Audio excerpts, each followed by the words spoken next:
একদিন এক গ্রামে এক রফিক নামের এক যুবক, সে রাস্তার পাশে একা একা বসেছিল। তো হঠাৎ তার দুইজন বন্ধু তার কাছে এসে দেখলো তার কাছে দুইটা বোতল রয়েছে।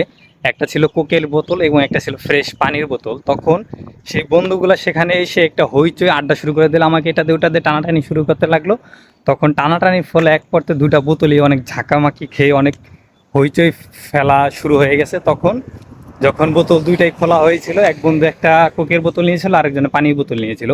যখনই কোকের বোতলটাকে খোলা হয়েছিল তখন ফস ফস শব্দ করছিল, এবং যখনই পানির বোতলটা খোলা হয়েছিল কোনো রকম কোনো শব্দ করছিল না। তখন সেই বন্ধু রফিক বলল যে, দেখ, যার ভিতরে ঝামেলা আছে, সমস্যা আছে, সে অল্পতেই ফস ফস শব্দ করে ওঠে।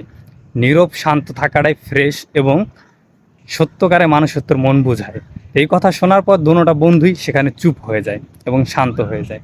এই ঘটনার দ্বারা আমরা এটাই বুঝতে পারি যে মানুষে যতই ফসফস করে, তাদের ভিতরে যত ঝামেলা, সমস্যা, কিন্তু যারা অরিজিনালি ফ্রেশ, ভিতরে ঝামেলা কম, তারা চুপচাপ থাকে, বেশি হল্লা চিল্লা কম করে।